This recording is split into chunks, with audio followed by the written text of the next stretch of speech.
Mary, I'd like to show you this garden. It used to be in the shade. We took down a big tree over there, and now it's more sun. And a lot of the hostas are suffering, especially the yellow ones. I had to take a lot of sun-damaged leaves off of them. Also, the cannas, they should be this tall. This year, they're about half as tall. It's just been too cool. They're a tropical plant. They like it warm. So are you dividing some of the hostas or moving them other places? I certainly am. I haven't gotten around to this bed yet, but I've done other beds. And the way I do that is, you know, those hosta roots are really tough. And so I take a sawzall, and I just cut right down through it, and then maybe the other direction. And then it's real easy to lift them up.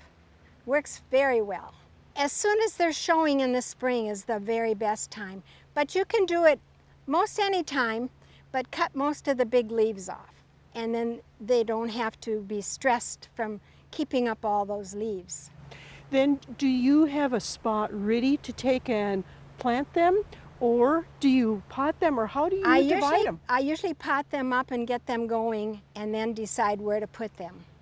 I know most of the names of the hostas, so I know how big they get, how they grow, so that makes it easier. Connie, with all of the varieties you have, how do you keep track of what you have? Well, it's really interesting. I had the blacksmith in town make these signs that are metal, and then I got a program for the computer to print the names, and there's plastic on the top of it, and they've lasted many years. So little spendy, they cost about $3 a piece to have made, but it's something that I worked for years to try to find something that would last, and I finally found something. Tell me about that beautiful leaf that you have here in the yard. That was a gift from a lady who works at the nursing home, and she took care of my mother, and she liked my mother, and so she made that and gave it to me in honor of my mother. I have seen those leaf molds laying down, Yeah. but how did you get a frame that would hold it up like that? There again, the blacksmith man. I told him about how high it should be, and he did a good job. Tell me about all of the tree branches or trunks that you have here.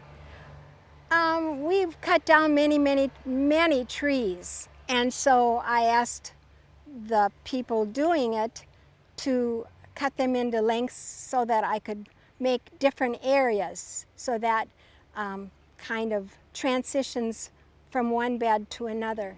It wouldn't look near that nice without them. So did you have to dig holes down in the ground to help hold them up? Yes, I did. So it was not easy. Wow, what a lot of work. Do you start some of your plants from seed, or do you buy them in? I do both. I start a lot of seeds myself, and I also can't stay away from the greenhouses, always looking for something unusual.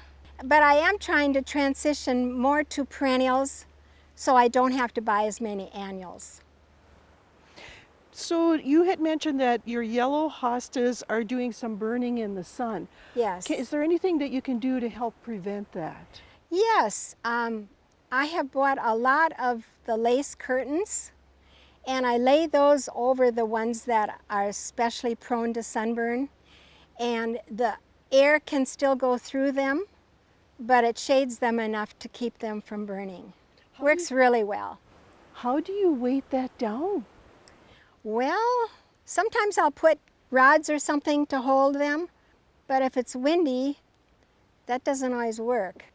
Another thing, like I use a lot of the coral bells in the front. Last year I used to plant petunias and things. Well, that got pretty expensive. So I had a lot of coral bells. So I split them up, and I use them on most of the flower beds now. And I don't have to buy annuals to fill in. Well, it's a beautiful border. Yeah, I like it. Yeah. How do you keep up with all of the weeding that you do? Oh, that's a continual job. It's continual. I have a lot of poppies and they're in another bed. Most of them are done now, but there's a few still blooming that you can see. The mulch helps some, but I think the mulch is more for the moisture. You still get weeds through, and I'm always pulling or hoeing. How do you water all this whole area? I have a lot of soaker hoses. This year I have not had to use them one time. And what's the advantage of using a soaker hose? Time.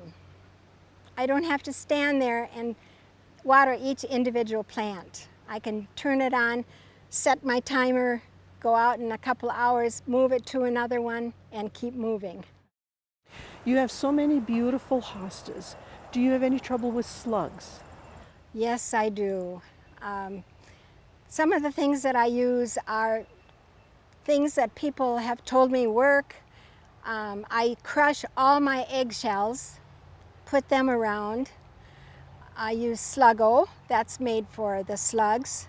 And I also spray them with insecticide because it's faster, and I can't get around to putting the stuff around the bottom of all the plants, so that I do all those things. So what do you find helps with all the critters? The critters. Well, as you can see, there's fences around most of the gardens. If I didn't have the fences, I don't think I would have many flowers. They just spoil everything. So about 2 years ago, I spent about $400 on fencing. Do you have trouble with deer here in town too? No, I don't have problems with deer. Maybe I've seen maybe 2 or 3 throughout all the years. They go right by through the field and they don't bother here. So I'm lucky there. The planters are something different. The squirrels like to get in there and dig out the plants. I've talked to many people who have this problem. And I've tried many things. I've tried sticks, I've tried rocks. What has worked the best for me is more fencing, put a fence around it, and they would still get in there. So then I put netting over the fencing, and they would still get in there. So then I have to put clips around to keep the netting in place. So a lot of my time is spent trying to keep the critters away from my plants. They like to plant the black walnuts in there or corn from the feeders. That's why they're doing it, because I find all kinds of things growing out of my planters. Things you don't want growing in your planters. Right, like black walnuts.